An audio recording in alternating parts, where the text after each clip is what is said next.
Respon Marissa Ica soal Dodi Sudrajat berniat melaporkannya ke polisi soal donasi rumah gala. Niatan Dodi Sudrajat ingin memanjarakannya ditanggapi Marissa Ica. Hal ini disampaikan dalam video yang diunggah di YouTube Intens Investigasi Senin 3 Januari 2022. Menurut Marissa Ica, setiap warga negara berhak membuat laporan ke kantor polisi. Kendati demikian, bagaimana proses laporan tersebut bakal diserahkan ke pihak terkait. Selain itu, ia juga siap apabila diperiksa mengenai donasi untuk membelikan Galaski rumah.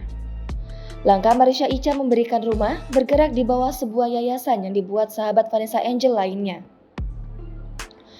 Marissa Ica menerangkan, seharusnya penggalangan dana dilaporkan apabila ada kejanggalan.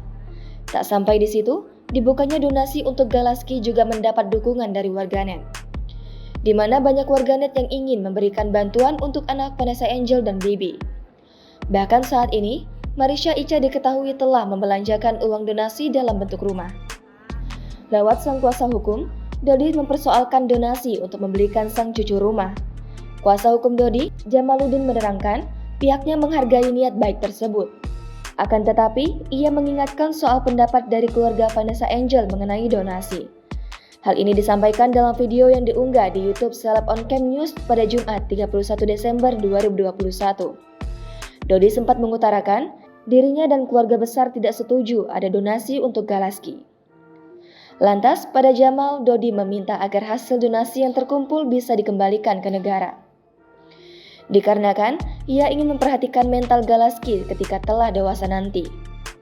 Jamal mengatakan, donasi tak akan tuai polemik apabila sejak awal dimusyawarahkan dengan baik. Imbas dari adanya donasi, Dodi dan keluarga menerima berbagai hujatan dari warganet. Ia merasa dampaknya akibat donasi rumah untuk Galaski sangat luar dan besar. Aku tuh menghubungi Bang Sunan, aku pengen banget Bang Sunan tuh mungkin pemikiran aku baru ngobrol dengan satu pihak gitu. Terus aku juga nggak mau Bang Sunan juga jadi di mata masyarakat juga jadi tidak baik. Maka dari itu aku berpikiran untuk ketemukan Bang Sunan sama Papa sama Mama untuk ngobrol secara kekeluargaan, dan alhamdulillah kita sudah ngobrol. Terus mungkin bisa dilanjut sama Abang ya. Jangan lupa subscribe, share, komen, dan like ya.